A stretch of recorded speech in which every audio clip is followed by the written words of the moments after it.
What's this one? This is one lock on put. Idiocracy is becoming real. Let's see what this is. This video is brought to you by Ground News. Stick around to hear more about the special offer they're providing to the entire Upper Echelon community. Okay, how many people watching this have seen, or ever heard of, a 2006 movie called Idiocracy? I would guess I have not. that there's a pretty decent number of people who have, at least nowadays, but you might be surprised to learn that the movie's eventual popularity was actually never intended from the start. Okay, well, what's the movie then?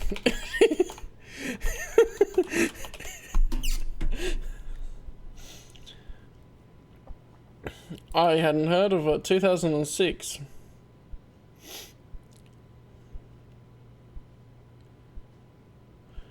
Oh, it's basically Futurama.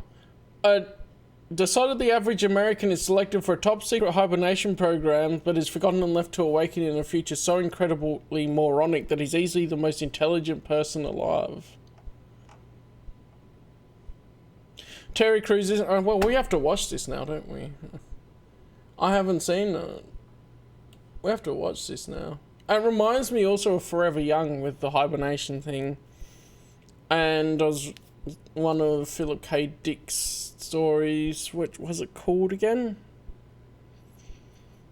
I'm having a brain fart on the name of it. But they were he was hibernating on the ship and something went wrong with the pod. And then the AI had to keep him entertained in some ways by replaying his memories. It was interesting.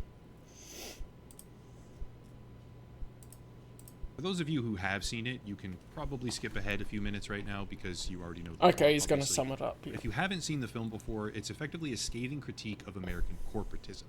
The main character, Joe Bowers, and a lady of the night, if you will, named Rita, become the subjects of an army experiment, cryogenic freezing in this case, but instead of 1 year, they get frozen for hundreds.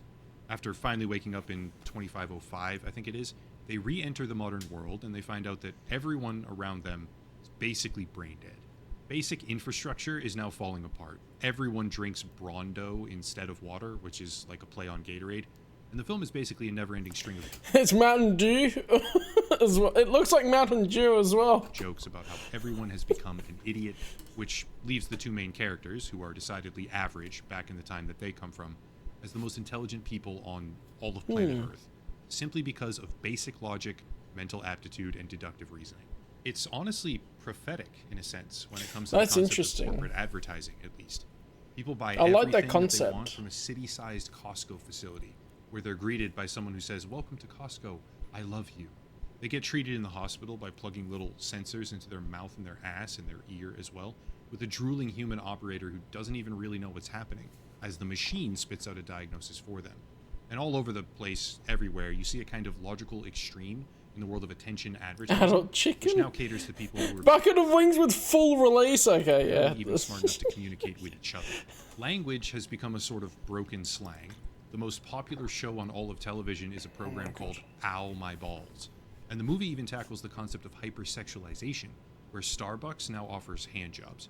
Obviously,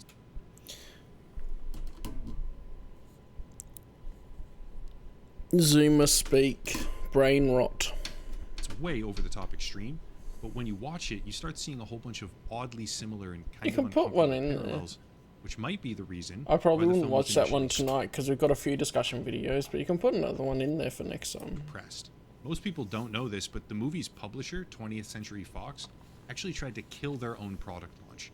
They only released it in 7 different cities using the contractual minimum legal number of theaters, something like 100. And he has to go on Wayback Machine to find this information. 30 as opposed to the normal 600 or 700, and they specifically did not market the release with trailers, advertisements, or press kits. Whatever their reason was, they intentionally took a budgetary loss on their film in order to kill its reach. But over the years since, it managed to become massively popular. Now, I'm not a film critic. This isn't a video about Idiocracy as a piece of cinema.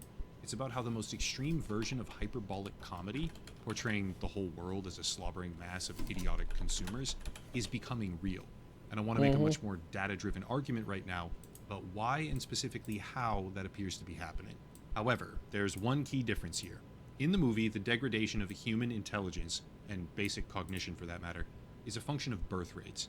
As the more affluent portions of society struggle with choices about when or why or even if they ever want to have a child, those around them, the idiots, are breeding like rabbits.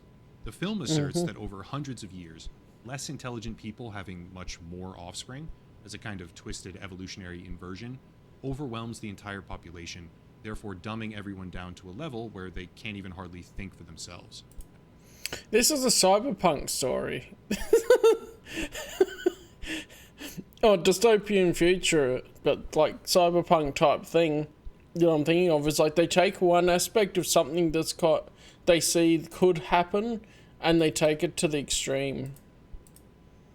Yeah, I'm into this concept. I definitely want to watch this at one point. As a commentary on predatory capitalism, in addition to that, large corporations happily step in to monetize that issue, creating a sort of death spiral of sorts, ultimately resulting in people getting dumber and dumber and dumber with each passing generation, because none of them are ever forced to think for themselves. It's a fun... There's a book that my dad read called The Word Exchange that he's talked about. That sounds very similar in some ways. So the plot is...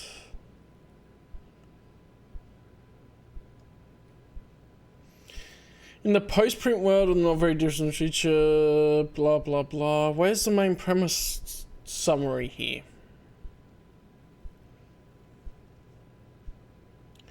As the diachronic society tried to warn everyone, words were being forgotten at an alarming rate, and memes, not to mention the newer implantable device, the Nautilus, made by the same mega corporation Synchronics, were responsible.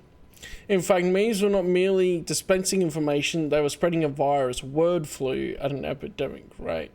Aphasia was the first symptom of the new disease, and for those who survived the fever, also long-lasting. And Dad was saying about how basically they have a thing that tells them words because they do not know. Like, they're losing how to say things, they're forgetting words. They don't have the words to say things. And it's a warning about digital media and language being usurped by technology. Now I want to read this one too. Okay. I get why Dad was thinking that was interesting, because it all relates to this, doesn't it? Gotta love it. Movie, I do like it, which again has extremely uncomfortable parallels now. But setting aside the obvious and more surface level ones, like teenagers speaking with broken, grammatically absurd slang, or advertising as a concept invading deeper and deeper into our everyday lives, I want to make the argument that the cause of those issues is not a function of birth rates or genetics. It's a function of the tools that we're making, which supplant our own critical thinking. Yeah. Let's get to it. I want to take a minute here and That's go the on same a bit of a concept. tangent, I guess, because lately it feels like there's an overwhelming trend where the quality of what I call consensus news seems to be going rapidly downhill. Maybe that's because way too many people get their information from social media posts where the first word is breaking in all caps, because it's just engagement farming, let's be real. But I'm with that VLC owners are base by not taking that deal. I am so glad that they didn't cave into that. it's also because media standards in general have gone wildly downhill. As a solution to that, I deliberately worked with a platform called Ground News, which is today's video sponsor as well. Okay. Because pulling together information from numerous sources into a central feed and using that feed to benchmark the sensationalized claims that you see on social media across multiple political That's not a quadrants bad is idea. a process that, in my opinion at least, would serve the world quite well if more people used it. Ground News is best... But people aren't offline now, Lock-On. Don't you know? Like, people aren't offline. Everything's chronically online now. Classified as an aggregate service. It gathers up all sorts of mainstream and independent sources, puts them in a single feed, and provides as much information as possible to the readers, while also giving bias ratings and clarifying corporate ownership. I've done a whole deep dive on their methodology, by the way, and I like what I found, hence why I continue working with them on a regular basis. Having a top-down view of news stories from all over the political and geographic spectrum is much more valuable than falling into an echo chamber on any one particular side. And when those echo chambers are financially motivated as well, a tool that manages to pull things together and expose readers to content they otherwise would never see, even if they choose not to believe it or pursue it, which is their prerogative, has no possible downside that I can think of. There's a bunch of other tools available on the website as well, like blind spot coverage or personal bias checkers, but for whatever reason you decide, if you click the link down below in the description or scan the QR code to sign up, you'll get 40% off the Vantage plan today. Again, link down below, ground.news/echelon. This is a couple of weeks ago. Vantage plan today. Big thank you to Ground News for sponsoring the channel. Okay, let me start with this. A small example first, and then we work our way up the ladder. Spell checkers. Spell checkers are ubiquitous. Everyone has them at practically every single level of education and work because they're embedded directly into our devices, which means at a certain level, after a child has learned basic grammar and spelling techniques in school, they'll begin using spell checking software nearly 100% of the time in their day-to-day lives. No big deal, right? Spell checking software helps us, but what if I told you it doesn't just help us, it also stagnates us? According to the international... I think autocorrect is the biggest issue too. Like, funny thing happened earlier today. Someone texted me to hang out, and I'm like, yeah, cool, I'll do that. It autocorrected my name to Callum, as in the column you would have in a building, because my name isn't in the dictionary. Yeah. And I'm like, oh, that's funny. Must have autocorrected. You're right. Yeah, exactly like that. And I'm like, yeah. And people don't proofread what they type. That's a thing too. Let's see what his main point Journal is of here. Social Sciences and Educational Studies regarding EFL students, which is English as a Foreign Language, quote, with the advent of technology, writing devices are now equipped with auto-correction features that automatically corrects or generates a list of potential words to the author. This has made the task apparently easier. However, based on the cognitive load theory, when there is not enough effort and time given to complete a learning task, the chances to learn effectively reduce, end quote. Further down, quote again, having taken the aforementioned reasons and challenges into account, the primary aim of the present research is to investigate the effects of autocorrection features on spelling competence among EFL learners. That's exactly it. Like, spell check is okay because you can go, oh, whoops, I spelled a word wrong if you're typing out long pieces of writing, especially if you're doing something like a research paper, that it will underline the words and word or whatever and be wrong. Actually, good point here as well. Is like, it's a good indicator if you're looking at something like fiction of what's not a normal word and what's not. Let me see when this opens. I'm going on a tangent, but this is a short stories compendium. We'll find that... Where's a good example? I think I've proofread these and edited them a bit too. Maybe one of the later ones. No, I had to zoom in. The name Zerid here is all underlined, and Malgus is underlined because it's not in the dictionary. So you get an idea of what's there. You get grammar suggestions like whether you should put a comma or something like that, which in some cases doesn't make sense, and in others does. And so that's handy because if you're editing something, you can go, oh, that's not a normal word, but you also need to have the wisdom yourself to be able to go, those are all names in a fictional universe that should all be correct. And the grammar here is not always correct. Like, before long, her mind is into sleep, and then the comma is different to before long, her mind is into sleep. And it's how you would say it and read it too. And something like that is up to the choice of the writer. But autocorrect is the big issue, and I turned autocorrect off on my phone. That's why I typo sometimes. Like, I don't like autocorrect because I feel like I should be able to spell things properly. Like your phone, you obviously don't have autocorrect lock on because you said grammar instead of grammar. And autocorrect would have fixed that. End quote. This may seem like nothing, I get it, but if you go all the way down to the results on page 108, you find this, quote, the control group, participants who hand-wrote writing tasks and assignments, performed enormously better. That's not a correct spelling, is it?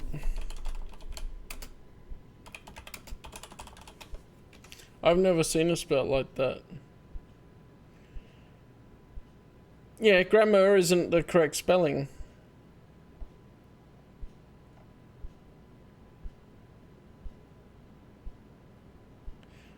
Grammar would be a name. If you're...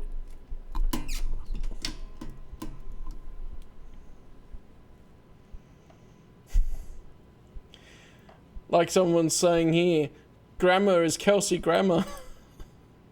And when you say quickly, grammar and grammar would sound very similar anyway. But the correct spelling is grammar. At reducing the number of misspelling words in their tasks in comparison to the experimental group who typed written tasks. End quote.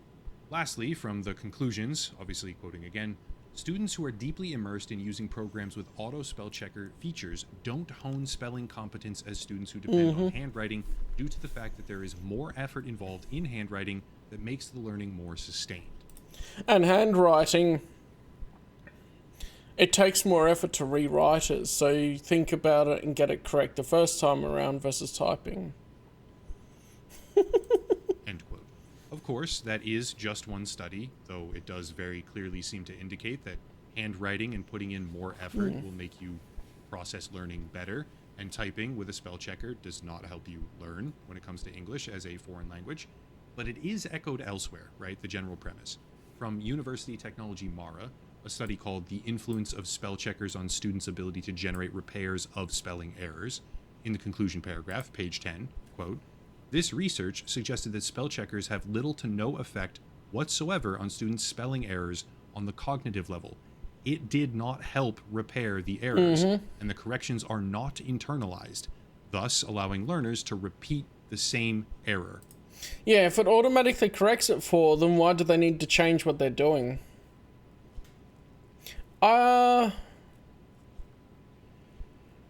So I would imagine that, like, you would say English is a second language for you because it's spoken in your country, but it's not the primary language. Whereas English as a foreign language could be interpreted as it's not spoken in the country, but someone's learning it as it's a language from another country. I don't know, there might be that nuance to it. Yeah, it's funny how we're mentioning bilingualism and us talking about it. End quote. But this isn't just in people that are learning English and know another language. This is also in people with English as a first language, as their primary language or only language. They can't spell because the autocorrection does it for them. Like I said, we're starting small, but the idea of ubiquitous spell-checking software seems to indicate a stagnation of people's ability to actually improve their own spelling, which lets them repeatedly make similar and even identical errors without learning what is actually correct. Obviously, that's not the most harmful side effect in the world, but it's certainly not a good thing. Well, let's go one stone up, or step rather, but I'll make a comparison to a stone archway later on, and let's look at something else. Habitual use of GPS negatively impacts spatial memory during self-guided navigation. This Okay, interesting.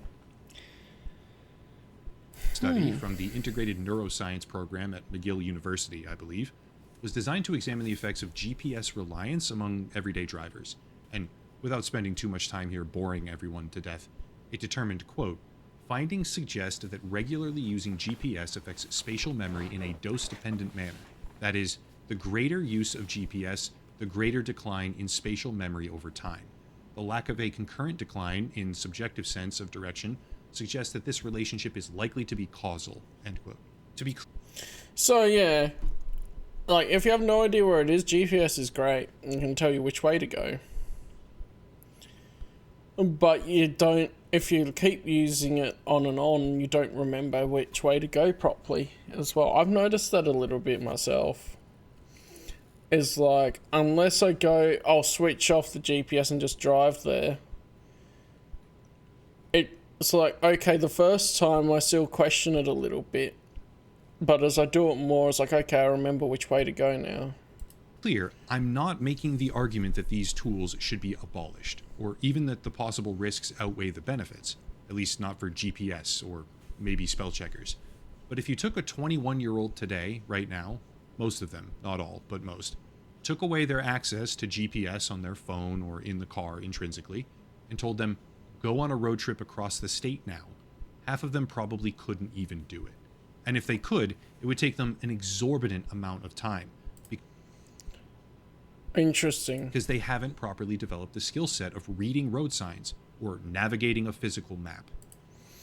That's a problem, you know, like not being, if he was going, like I was thinking the equivalent of like, if he went, okay, take away the GPS, but also don't use a map, I'd be like, I mean, I could set off, but then I'd kind of need to know where I'm heading for the night to have a place to sleep.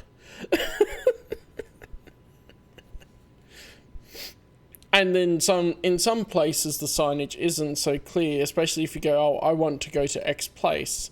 You have to know where is along the way for that, and that's geography. And it's like, I don't remember that so good.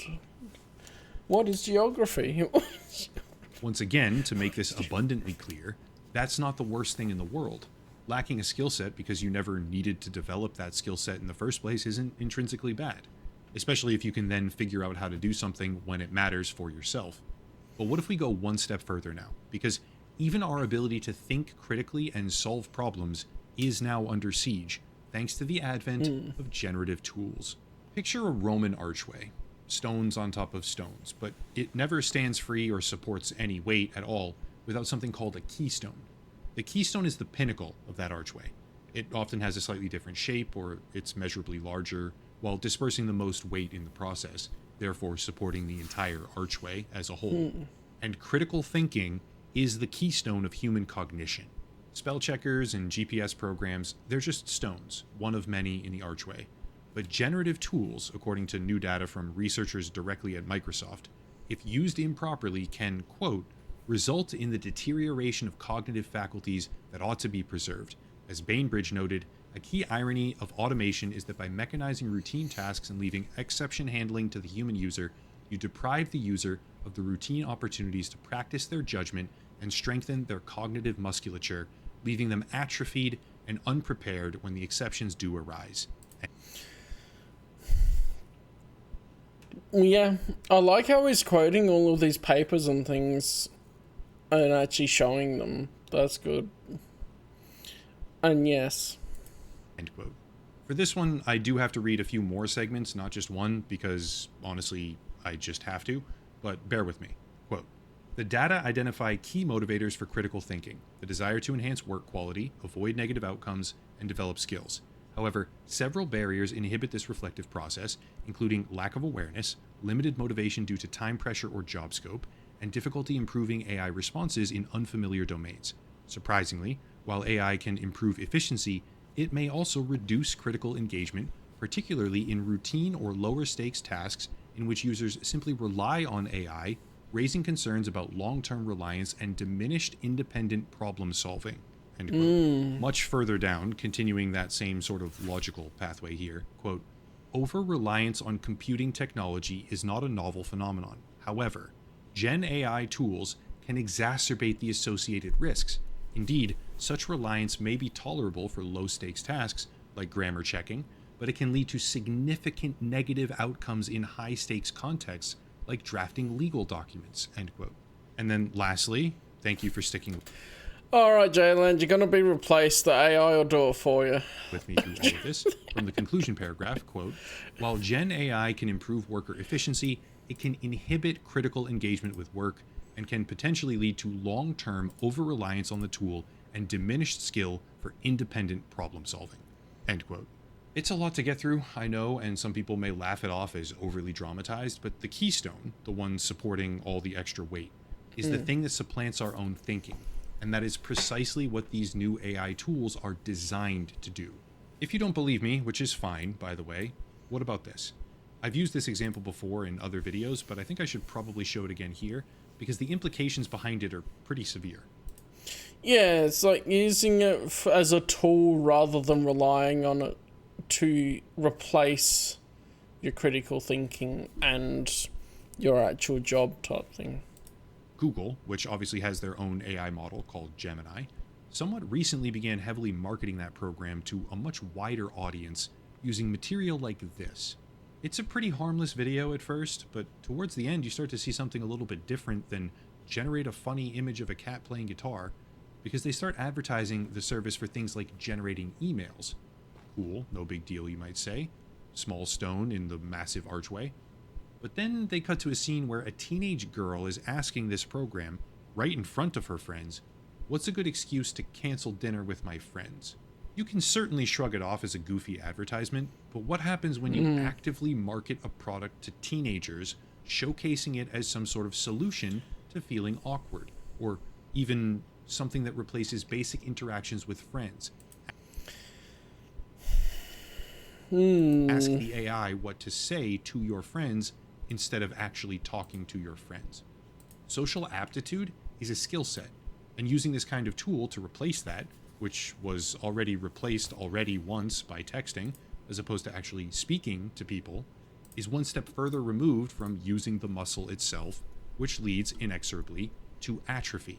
We're not just hindering the act of critical thinking, we're outright replacing it, which may not be quite as comedic when compared to a movie like Idiocracy, but the end result, beyond the jokes, the humor, and the absurd over-exaggerations, the end result is a society that can't think for itself, therefore spiraling downwards. It's funny because people hand-wave all of this often as nothing. They say technology makes us smarter, but it's getting harder and harder for me to see it that way. If you want a much smaller but far more damning example of this in action, especially considering the warning that I wouldn't necessarily say technology makes us smarter. Technology gives us access to the tools to be able to be smarter, but I think so many people don't take those tools on. Like, being able to look up a YouTube video on how to do something, that's not something that we would have done ages ago. And you could have been in an area where you don't even have access to that information. That's an example of using it well, as like you want to learn how to do something and you're able to use technology to be able to do that. Microsoft researchers themselves gave in that document, right, regarding legal documents in particular.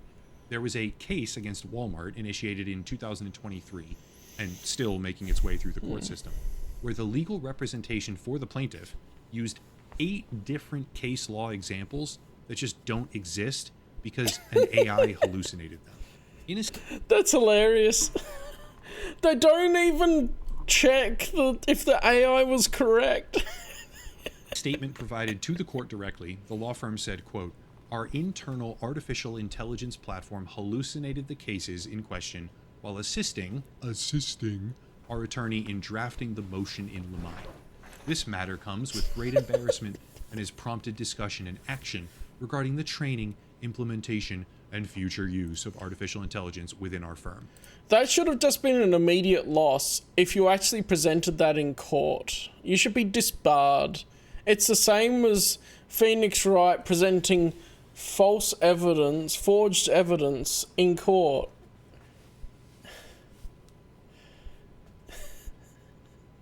If you're not checking the paperwork correctly and it was just generated by AI, that's a disbarment for severe negligence. You could say something like that. This serves as a cautionary tale for our firm and all firms as we enter this new age of artificial intelligence, end quote. Yeah, sure. And people instinctively making the argument that this won't be a problem once the AI is good enough. But they didn't even read it again and double check the AI's homework. Might have a point. Maybe it won't be a problem. But think of it this way. That's a lawyer, supposedly one of the smartest professions on earth, if you ask everyday people. That's a lawyer who was having the AI do their work for them. You can pontificate all you want about how much better society will become you're out as of we work perfect now. these types of tools. The AI is good the enough. efficiency it involves. But all I see is idiocracy being born in real time because human beings are not thinking anymore. Maybe this is why in Ace Attorney they only have 3 days to end a trial. Because if they have...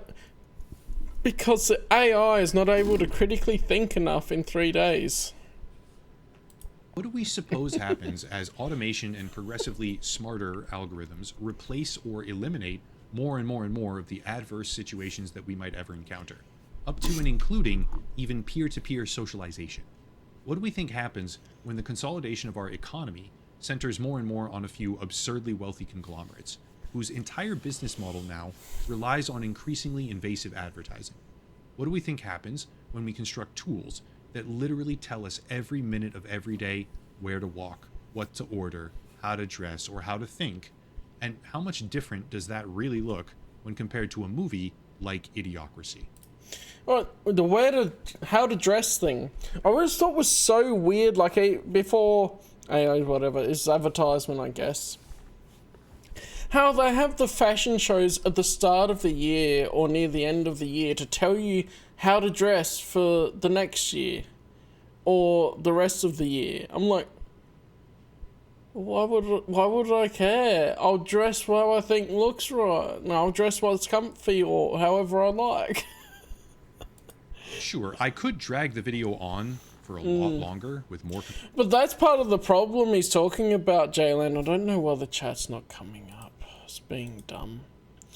But I'm saying about how even now most people are not as good as AI now anyway. It's because of the compounding issues of some of the other things, as well as the advancements in the technology, but the compounding replacement of technology with critical thinking and correcting everything for you on a human level. Okay, yeah, more the advancement of technology versus how you think, yeah. That makes sense. I was thinking of it from the aspect of the technology also degrades people's critical thinking, so they're sort of on a lower intelligence level in general, and so that makes it harder to distinguish them from humans. Philip K. Dick in Do Androids Dream of Electric Sheep has mutated humans called specials who are a lower level of intelligence and not considered human anymore at the same intelligence level as the androids, Andes, or what are renamed in Blade Runner replicants. There's cyberpunk in the air. Yeah, that's the same thing of bloomin' people watching a movie, like, that's just one of the symptoms of it. People watching a movie, you ask a question because you're thinking about it and you go, this doesn't make sense. And they go, oh, I just don't think about that. I'm like, how can you not think of that? It's the same thing. Yeah. Comparisons, like how Wipeout, the game show, is effectively the same thing as Ow My Balls, or how when Joe and Rita attempt to escape in a car, there's a kill switch shutting down its battery. Yeah, contained in the enormous Infrastructure and Jobs Act, which was passed during the Biden administration recently, Section 24220, there's a mandate for systems that will, quote, passively monitor the performance of a driver of a motor vehicle to accurately identify whether that driver may be impaired and prevent or limit motor vehicle operation if an impairment is detected. What? I didn't know this was in... this existed? What? It's like the next level of nannying everyone. There's another point to add to all of this. When you're nannying everyone so much, like with automatic braking systems, and limiting vehicle operation when it detects an impairment,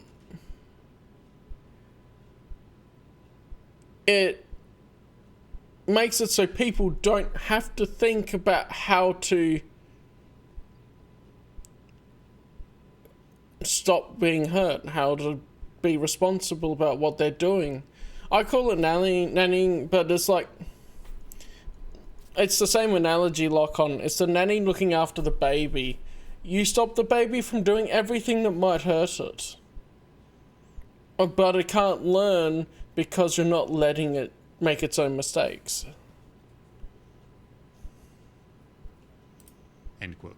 Which We can listen to that again. motor vehicle during the Biden administration recently, Section 24220, there's a mandate. Yeah, bubble wrapping people. Well, nannying is the people putting these things in place are nannying the drivers, the people that are being affected by the actions. Like, they're being the nanny, and us as the people using the products, like the cars in this case, are the babies. Yeah. For systems that will, quote, This is passively J-Land. monitor the performance of a driver of a motor vehicle to accurately identify whether that driver may be impaired and prevent or limit motor vehicle operation if an impairment is detected. Impairment. Yeah. You're being pedantic, but it's also a perspective thing. The research I said I would link.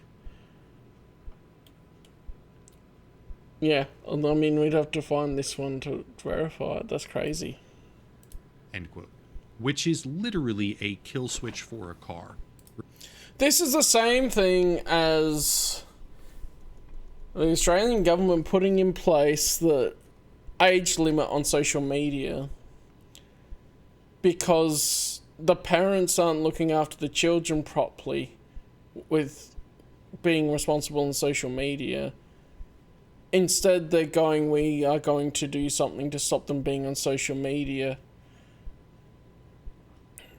and take charge of that rather than let the parents make the mistakes and then the kids make the mistakes. They're not letting people be accountable. They're replacing the critical thinking on the parents, if they think about it.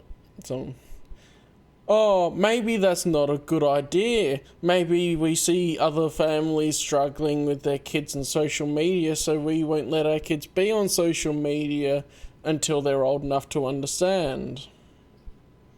And yes, they're not being held accountable for their negligence, but even people that are seeing other families struggle with it, making the decision with their own families of how to parent in a more responsible way. And instead cry to the government for help. And then the government's just not like, well, you should be doing this, this, and this. The government's going, oh no, we'll put a law in place for it instead. Regardless of why you say you put it in there. And the fact checkers all said, false, there's no kill switch mandate, which is bullshit. But setting all of that aside, looking past the comedic exaggerations as well, we are becoming Idiocracy. As time goes on, more and more, under the profiteering pressure of major corporations, which was the entire point of Idiocracy, more than likely resulting in its outright suppression at the box office, by the way, because it depicted certain brands in that way, which is hilarious. We are subverting our own the companies didn't like it. Ability to think critically, to solve problems, and to better ourselves. We rely more and more every day on simplified tools which do increasing amounts of our thinking for us. And the end result is atrophy of social and mental muscles that we used to exercise constantly every single day, which pushes us closer and closer to the drooling, incoherent morons of a decades-old movie, which was never intended to be a blueprint. It was intended to be an absurd comedy. In the end, I think we... Not just an absurd comedy, I would say, but like cyberpunk stories and dystopian stories. Pick an issue, take it to the extreme as a warning not to do this. It exactly is the antithesis of a blueprint. Yet they still go ahead and do it. Collectively, as in society, are steadily marching down the road of becoming idiocracy. It just won't be nearly as funny. A lot of people probably don't see it that way, which is fine, and it's obviously happening for different reasons than in the film. But I find that movie to be disconcertingly prophetic and uncomfortably accurate when you take a step back and realize it's only been 19 years since they made it. What do we really think the world is going to be like in 1904? That's it. If you want to support the channel, check out the links down below. The video sponsor, of course, Ground News. Do consider locals and Patreon, please. I need to start pushing these platforms more, right? And get away from like just regular YouTube AdSense and other stuff too, merchandise, social media, etc. But I'll cut it there and stop rambling. As always, thank you all for watching. Question everything, and have a nice night. This was a really good video.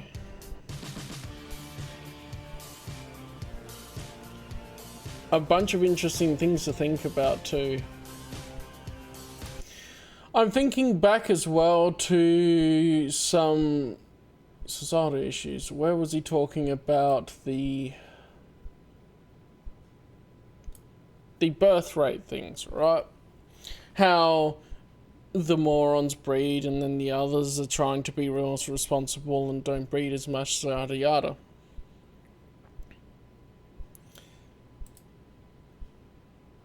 This ends up being the thing of like, if there are more morons and stuff in the world, people won't get married and be with and have children with the morons that have common sense and are more critically thinking, because there's not an emotional and there's not an intelligent conversation you can have with the people. The common sense isn't, the commonality between the people is too departed, and the people that are critical thinkers don't just only make decisions not to have babies or something possibly and be more responsible, but also